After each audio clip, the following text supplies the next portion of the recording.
अवधूत चिंतन श्री गुरुदेव दत्त. दत्तगुरूंच्या कृपेने तुमच्या सर्व मनोकामना पूर्ण व्हाव्यात अशी गुरुचरणी प्रार्थना करून आजच्या व्हिडिओला सुरुवात करूया. श्री गुरुदेव दत्त. नंबर 1. प्रस्तावना. रहस्याची सुरुवात. गावात एक गुप्त कुजबूज सांगतात. गुरुवारी रात्री ही एक गोष्ट केली तर दत्तगुरू स्वतः घरात प्रकट होतात. कुणी खरे मानते, कुणी अंधश्रद्धा मानते, पण हजारो भक्तांनी प्रत्यक्ष अनुभवले आहे. मीही आधी ऐकून दुर्लक्ष केलं, पण एकदा गुरुवारी हा उपाय करून पाहिला आणि माझ्या जीवनाची दिशा बदलली. आज ती कथा मी तुम्हाला सांगणार आहे. पण लक्षात ठेवा, हा खेळ नाही. श्रद्धा, भक्ती आणि निस्वार्थ भावना नसतील तर या उपायाचा काहीही परिणाम होणार नाही. नंबर 2. गुरुवारीचा महिमा. गुरुवार हा दिवस दत्तगुरूंचा दिवस. भक्त या दिवशी उपवास, दत्तनाम आणि गुरुचरित्र वाचन करतात. पण फार कमी लोकांना माहीत आहे की गुरुवारी सूर्यास्तानंतर एक विशेष उपाय केल्याने दत्तगुरूंची अदृश्य उपस्थिती घरात जाणवते. हा अनुभव केवळ स्वप्नापुरती नसतो. कधी मंद सुगंध, कधी घंटानाद, तर कधी दाराजवळ पावलांचे ठसे दिसतात. श्रद्धा असेल तर हा उपाय लोकांच्या जीवनात खरा बदल घडवू शकतो. कारण दत्तगुरू जेव्हा घरात येतात तेव्हा अडथळे, वाद आणि नकारात्मकता स्वतःहून कमी होते. नंबर 3. तयारीची पहिली पायरी. संध्याकाळी घर स्वच्छ करून एका पाटावर पांढरे किंवा पिवळे कापड अंथरायचे. त्यावर दत्तगुरूंचा फोटो किंवा मूर्ती ठेवायची. मूर्ती नसल्यास चित्रही चालेल, पण ते स्वच्छ आणि पूजनीय असावं. समोर दिवा लावायचा, चंदनाचा किंवा तुपाचा. खोलीत सौम्य सुगंधी अगरबत्ती पेटवायची. या सर्व तयारीत एकच विचार मनात हवा. मी माझ्या गुरूंना घरात आमंत्रित करतोय. मन निश्चल असेल तर परिणाम जाणवेल. नंबर 4. पिवळ्या बत्ताशांचं गुपित. या उपायाची खरी खासियत म्हणजे पिवळे बत्ताशे. ते दत्तगुरूंना अत्यंत प्रिय मानले जातात. सूर्यास्तानंतर 108 वेळा दिगंबरा दिगंबरा श्रीपाद वल्लभ दिगंबरा हा जप करायचा. जप झाल्यावर हे बत्ताशे दत्तगुरूंच्या चरणी ठेवायचे. अनेक भक्त सांगतात की बत्ताशे ठेवताच खोलीत गूढ सौम्य गंध पसरतो. हा संकेत साधा नाही, तो दत्तगुरूंच्या उपस्थितीचा पहिला संदेश असतो. श्रद्धा जितकी खोल, अनुभव तितकाच प्रखर. नंबर 5. भगव्या वस्त्रातील तेजस्वी दर्शन. मी पहिल्यांदा हा उपाय केला तेव्हा रात्री स्वप्नात एक दिव्य दृश्य पाहिलं. तेजस्वी भगव्या वस्त्रातील त्रिशिष कमलासनावर बसलेले दत्तगुरू माझ्या घराच्या उंबरठ्यावर बसले होते. त्यांच्या अंगातून सोनेरी प्रकाश पसरत होता. त्यांनी माझ्याकडे पाहून हसत म्हटलं, तुझं ओझं हलकं होईल. सकाळी उठलो तर मनात वेगळीच शांतता होती. त्या आठवड्यातच माझ्या दीर्घकाळाच्या कर्जाचा प्रश्न सुटला. त्या दिवसापासून माझा गुरुवारीचा उपाय कधीच चुकला नाही. नंबर 6. हजारो भक्तांचे अनुभव. माझ्यासारखे अनुभव हजारो भक्तांनी सांगितले आहेत.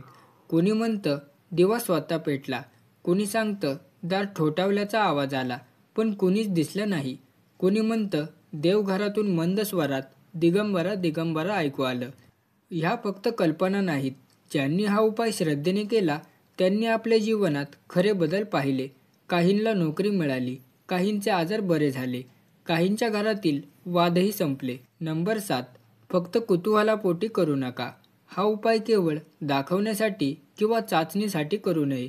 जर मनात शंका, लोभ किंवा दिखावा असेल तर परिणाम मिळणार नाहीत.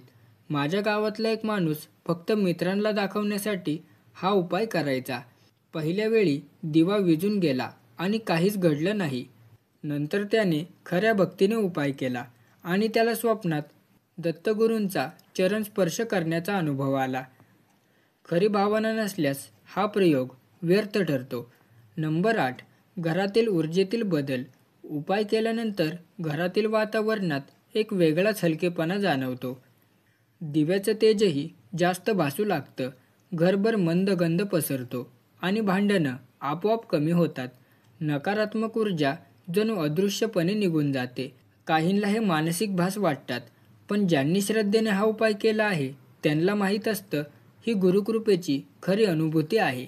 भगव्या वस्त्रातील तेजस्वी दत्तगुरूंची ऊर्जा जणू घराभोवती एक अदृश्य कवच तयार करते, जे अपाय, वाद, संकटांना दूर ठेवत अशा वेळी घरातील प्रत्येक जण नकळत अधिक शांत, समाधानी आणि प्रेमळ होतो.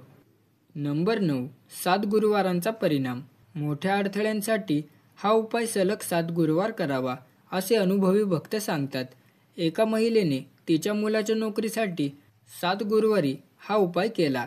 6व्या गुरुवारी तिला फक्त शांतता जाणवली, पण 7व्या गुरुवारी स्वप्नात भगव्या वस्त्रातील दत्तगुरू तेजस्वी हास्य करत म्हणाले, तुझ्या मुलाची वाट खुली झाली.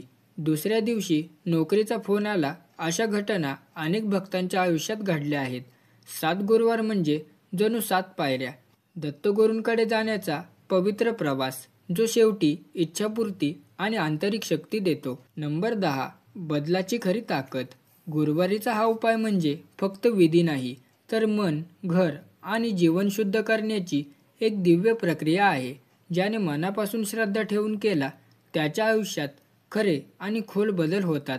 हजारो भक्त आजही सांगतात, दत्तगुरू घरात येतात ते केवळ इच्छा पूर्ण करण्यासाठी नाही, तर आपलं आयुष्य योग्य मार्गावर नेण्यासाठी.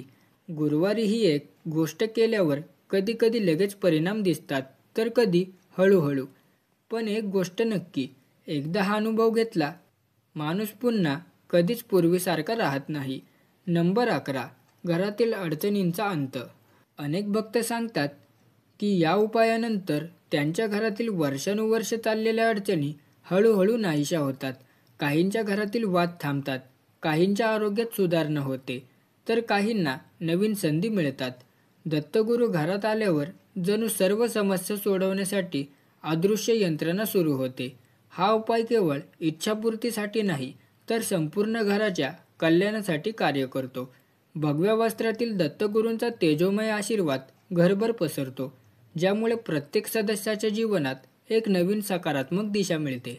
नंबर 12. चुकांपासून सावधान. हा उपाय करताना काही गोष्टी टाळल्या पाहिजेत. पहिली म्हणजे घाई गडबड किंवा अर्धवट तयारी. दुसरी, मनात शंका किंवा लोभ ठेवणे. तिसरी, दत्तगुरूंना केवळ स्वार्थासाठी बोलवणे. अशा वेळी परिणाम मिळणे कठीण असते. काही भक्तांनी अनुभव सांगितला की त्यांनी सुरुवातीला केवळ चाचणी म्हणून हा प्रयोग केला, पण काहीच घडलं नाही. नंतर त्यांनी खरी भावना, श्रद्धा आणि शुद्ध मनाने केला आणि त्यांना दत्तगुरूंचं तेजस्वी दर्शन मिळालं. श्रद्धा हीच या उपायाची खरी गुरुकिल्ली आहे. नंबर 13. मुलं आणि वृद्धांचा अनुभव. काही वेळा हा उपाय केल्यानंतर घरातील लहान मुलं आणि वृद्ध व्यक्तींना आधी अनुभव येतो. मुलं सांगतात की त्यांनी एक भगव्या कापडातले काका हसत खोलीत उभे आहे असं पाहिलं. वृद्ध व्यक्तींना दिवसा, रात्री अचानक शांततेचा किंवा गंधाचा अनुभव येतो. अनेक वेळा हा अनुभव घरातील एका व्यक्तीला नाही, तर संपूर्ण कुटुंबाला येतो. दत्तगुरूंची उपस्थिती अशी असते, ती केवळ एखाद्या व्यक्तीपुरती मर्यादित राहत नाही, ती घराच्या प्रत्येक कोपऱ्यात पसरते. नंबर 14. भक्तांच्या प्रत्यक्ष घटना. एका तरुणाने सांगितलं की त्याने हा उपाय केल्यानंतर त्याच्या अभ्यासात विलक्षण लक्ष लागायला लागलं आणि काही दिवसातच परीक्षेत यश मिळालं. एका व्यापाऱ्याने अनुभव सांगितला की त्याच्या दुकानात ग्राहक वाढले आणि नफा दुप्पट झाला. एका महिलेने सांगितलं की तिच्या घरातील सततचे वाद संपले. या सगळ्या घटना एकच गोष्ट सांगतात, दत्तगुरू घरात आले की केवळ समस्या संपत नाही, तर आनंद, समाधान आणि आशीर्वाद यांची लाट येते. नंबर 15. उपायाचा कालावधी. काही भक्त एकदाच हा उपाय करून अनुभव घेतात, पण काही जण तो दर गुरुवारी करतात. जे लोक सातत्याने हा उपाय करतात त्यांचं घर जणू नेहमी गुरूंच्या ऊर्जेने भरलेलं असतं. काहींनी सांगितलं की त्यांनी वर्षभर हा उपाय केल्यानंतर त्यांच्या आयुष्यात कधीही मोठा संकटकाळ आलाच नाही.